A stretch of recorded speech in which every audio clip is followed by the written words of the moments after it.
Ce sont les acteurs de la société civile, les professionnels des médias, la police, les services des renseignements militaires, les agents de la DGM et un représentant de la mairie d'Ouvira qui participent ce jeudi 6 octobre 2022 au point de presse tenu par la chef de bureau du Haut Commissariat des Nations Unies pour les réfugiés ACER Sud Kivu. Ce point de presse se tient dans la salle de conférence du ACER Ouvira située au quartier Nyamianda en commune de Kalundu, à mairie d'Ouvira au Sud Kivu. Dans son allocution, Madame Nadine Njoya a annoncé des activités que le ACER veut organiser dans les prochains jours, notamment le rapatriement volontaire des réfugiés burundais dans leur pays d'origine, le Burundi, et la relocalisation de certains réfugiés qui ont récemment été reconnus par le gouvernement congolais et qui seront relocalisés vers le camp de réfugiés de Mulongwe en territoire d'Ouvira. D'après la chef de bureau du Haut Commissariat des Nations Unies pour les réfugiés ACER Sud Kivu, au total 867 personnes seront relocalisées.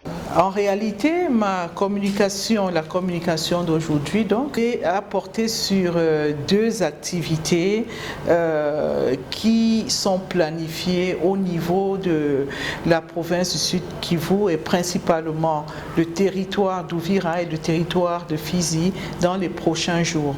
Et ces activités consistent notamment au rapatriement des réfugiés burundais dans leur pays d'origine, le Burundi, et la relocalisation de certains réfugiés qui ont été récemment reconnus comme tels par le gouvernement et qui seront donc relocalisés dans le camp de Mulongwe qui se trouve dans le territoire de Fizi. Au total, nous avons 867 personnes qui seront relocalisées à Mulongwe et ces personnes sont réparties dans 360 ménages. Ici à Kavimvira, nous avons un peu plus d'une centaine de personnes qui seront relocalisées le 14 octobre dans le camp de Mulongwe et il y a d'autres personnes, 600 environ, qui sont à Mongemonge dans le centre de transit et qui seront relocalisés au camp de Mulongwe.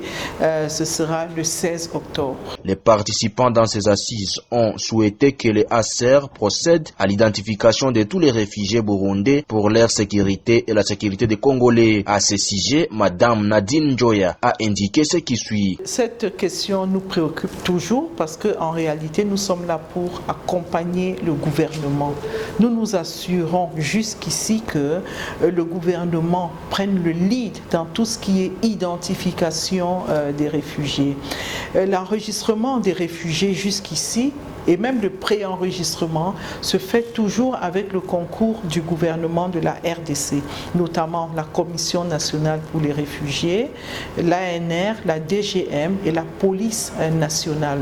Nous sommes là pour accompagner le gouvernement de la RDC dans ce processus d'enregistrement en apportant un appui technique. Annonçant que 1253 demandeurs d'asile en RDC ont été accueillis dans les 2 derniers mois, la chef de bureau du ACER Sud Kivu a remercié le gouvernement congolais pour avoir accueilli des dizaines de réfugiés burundais depuis 1972 jusqu'à aujourd'hui.